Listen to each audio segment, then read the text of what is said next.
Hello everybody and welcome back to my channel Fish Den 365, and today, as promised, I'm going to talk to you about my top 5 topwater lures that are 60 years old or older. It's hard to believe that some of these baits that I'm going to show you have been around for 60 years or more. It's just crazy, but these baits are my top 5. I think you'll be familiar with most of them, if not all of them. And I think that they still are very effective topwater baits today. So they're not going to be in any particular order from, 5 to number 1. I'm just going to go through the top 5. I wouldn't want to try and say which is better than the others, because the truth is it depends on the fishing situation. Certain situations, one lure will fish better than another. Right now when we talk about topwater lures, which I'm about to do, we're having what looks like a blizzard out there. It's 50-mile-an-hour winds. We got heavy snow and sleet falling. In some of the higher elevations, they're talking for about a foot of snow. Here, probably we'd be about 6-7 inches. And so, I don't know, I'm starting to wonder, because every time I talk about topwater lures, it snows. So maybe I need to stop doing that. We'll see.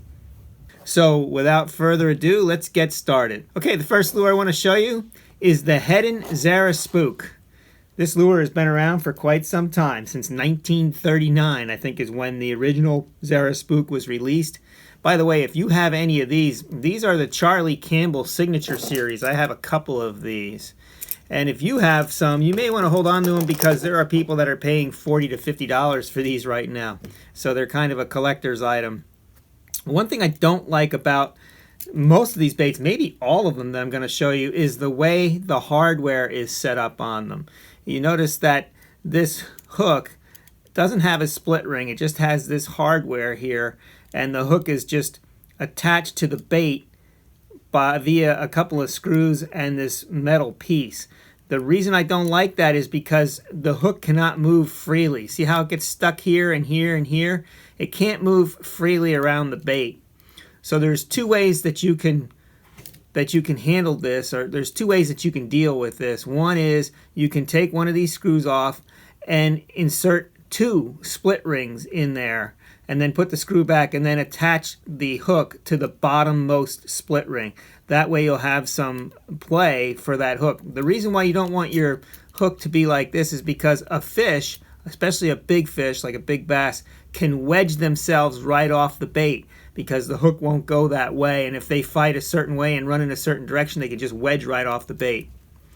Another way to handle it is to do this, is to take those metal pieces off entirely, go out to a hardware store and get some small eye bolts, and just put the eye bolt in the center of where that metal piece would be, glue the holes from the metal piece, and then you can put a split ring on there and a hook, and now you've got a hook that freely swings around the entire bait. Much less likely to lose fish that way. By the way, I like this clear Zehra Spook. It works very well. A couple of other colors here. Bone white, always a good color.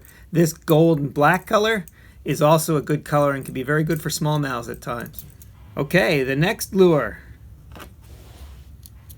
is the Heddon Torpedo. The tiny torpedo came out in 1952, the first one. This one is a baby torpedo. There's a number of different sizes. Another very effective lure here. Whereas the Zehra Spook is meant to be with a walk the dog technique. This one, you just rip the rod forward and the spinner churns up water, and then you just rip and stop. This has been a mainstay for smallmouths for many, many years, and although it may be not as popular today, it still catches the fire out of smallmouths, and it's good in river systems too. Next up, we have 2 lures that are very similar. Both these are the same. This is a Heddon Dying Flutter. The lure that is very similar to it is a Smithwick Devil's Horse. So the Devil's Horse and Dying Flutter, they're almost identical in how they work, and you can see this one has that same hook arrangement. So I'm going to be doing the modification on this one so that I can fish this without having to worry about the hooks wedging off. These lures are very good to fish during the post-spawn when you have a lot of small fry in the water.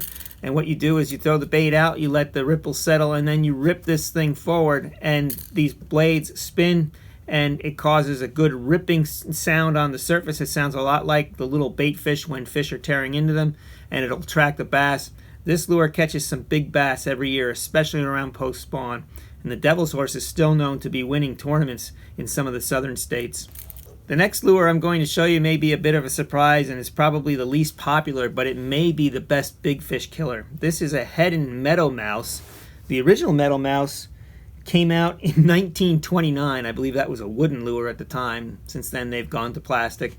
But this lure is a killer for big bass. You can see I have the hooks off because I want to make the modifications. They've got a brown one and a gray one. Both are good colors for bass because they are natural looking and they've got the real nice tail on them. This lure has a very unique action in the water. It stays on the surface if you reel it slowly, and it looks like a struggling mouse. It wobbles and it just it wobbles and it just wiggles in a really interesting way. It just looks like a hurt or injured mouse. And this thing has caught some very, very large bass for both myself and my brother too. We both like to fish this bait, especially in reservoirs that have fields and where mice are likely to be.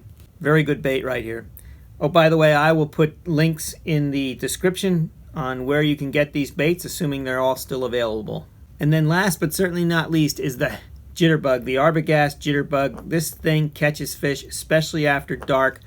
If you want to fish one after dark, black is best. This is a jointed one, so it's got a little bit of a bigger profile. It's amazing how many big fish these things catch, especially at nighttime. They work during the early morning and evening too, and they could work in the middle of the day also, but they especially work well at night. And the way you fish this is you throw it out there, you let it settle, and then you reel it in, just a slow, steady retrieve. And it has this gurgling sound, and I think it's that sound that really attracts the bass. It's different than any other lure out there, and they can hone in on it. You just steady retrieve, and the explosions on this lure at night, they are epic. And if you're reeling this thing in at night, one thing that happens at night is bass will tend to follow right to the boat. It's probably because they can't see quite as well. And I've had some explosive strikes right next to the boat, and it could scare you at night, so you have to just be aware that that can happen at any time. It'll wake you up, that's for sure. But this lure is a very good lure. It catches big fish, and it should be in everybody's box, especially if they night fish. This Jitterbug still catches them. Hard to believe they're all 60 years old. Some of these are well over 60, 80, or 90 years old for some of them. It's just really something, but they still all are very effective lures, and there's a place for them perhaps in your tackle box. I know there's a place for them in mine because I know these lures can be very effective. That's it for now. I hope you enjoyed the video. Give me the thumbs up. If you're new to the channel, please subscribe, share this with your friends, and keep the comments coming. These are all, I always love to get the comments. These are some interesting lures. Give me your top 5. Let me know if I've missed something that's 60 years old and is an extremely good topwater lure and that I missed, because I'm sure there's some out there that I may not be aware of or that I just didn't include in my list of top 5s. All right, we'll see you soon, and may God bless your fishing endeavors.